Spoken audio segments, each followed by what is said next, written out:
One man, a rifle, a battleground crawling with enemy soldiers, and a moment that would turn an ordinary American into a legend. This is the story of Alvin York, the man who captured 132 German soldiers by himself. Alvin Cullum York was born in 1887 in the backwoods of Tennessee, a tough country boy raised on hard work, hunting, and deep religious beliefs, the kind of man who lived by the Bible and a steady aim. But when World War I came knocking, York had a crisis of conscience. Was it right to kill? Or was there a higher duty to his country? At first, York was a conscientious objector, believing war went against his faith. But after deep reflection and counsel, he decided that defending freedom was not just necessary, it was righteous. Fast forward to October 8, 1918, the Meuse-Argonne offensive. The U.S. was pushing hard against German forces in France. York, now a corporal in the 82nd Division, was part of a small patrol sent to neutralize German machine guns tearing through American troops. What happened next is the stuff of legend. York and his men found themselves deep behind enemy lines. They successfully ambushed a German position, capturing a small group of prisoners. But then disaster struck. German machine gunners spotted them and unleashed hell. Most of York's unit was cut down. The survivors hit the dirt. Pinned down and outnumbered, York quickly assessed the situation.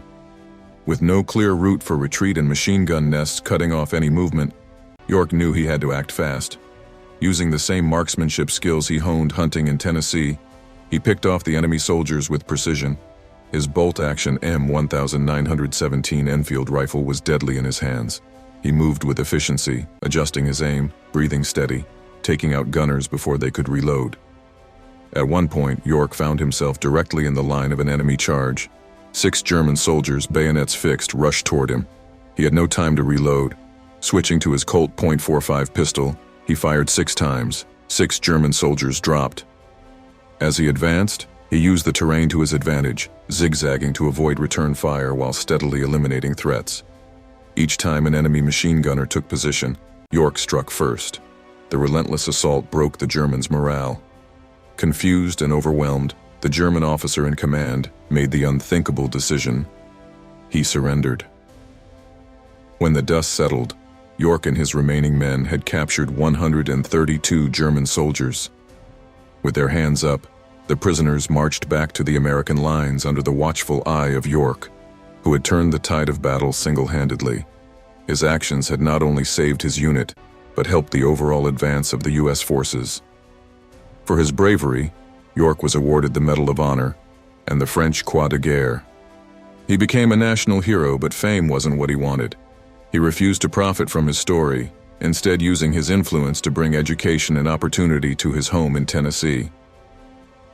Alvin York was the definition of reluctant hero. He didn't seek glory, he didn't want war. But when the moment called for it, he stepped up and did what had to be done. And that's why his name is forever etched in history. But York's story didn't end with World War I. Despite offers for fame and fortune, he dedicated his life to serving others.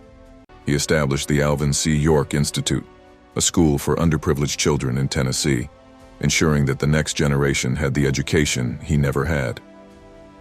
He continued to speak on the values of faith, duty, and sacrifice, reminding America that heroism isn't just about what happens on the battlefield. It's about what you do with the life you've been given afterward. York's post-war life was filled with struggles, but he remained steadfast in his values. He turned down Hollywood deals and big money offers because he didn't want to exploit what he considered an act of duty, not heroism. Instead, he focused on improving rural education, raising funds for schools, and ensuring children in Tennessee had opportunities he never did. Despite the hardships of the Great Depression, York fought tirelessly for veterans' rights, supporting those who had returned from war and advocating for better treatment and benefits. He knew that being a hero wasn't just about what happened on the battlefield. It was about standing up for those who fought alongside you. Even during World War II, York remained active, rallying support for the war effort and training soldiers. Though his health declined, he never stopped serving his country, proving that his dedication to America wasn't just a moment in history, but a lifelong mission. Narrator: a simple man, a deadly shot, a living legend. But more than that, an American who used his moment in history not just to take lives but to give back. This was Alvin York, the man who took on an army and won. Thanks for watching. If you enjoyed this story of an American hero, be sure to hit that subscribe button and join us for more amazing tales in our new series, American Legends and Villains. We're diving into the lives of history's most influential and controversial figures, so don't miss out. Subscribe now and stay tuned for the next legendary story coming your way soon.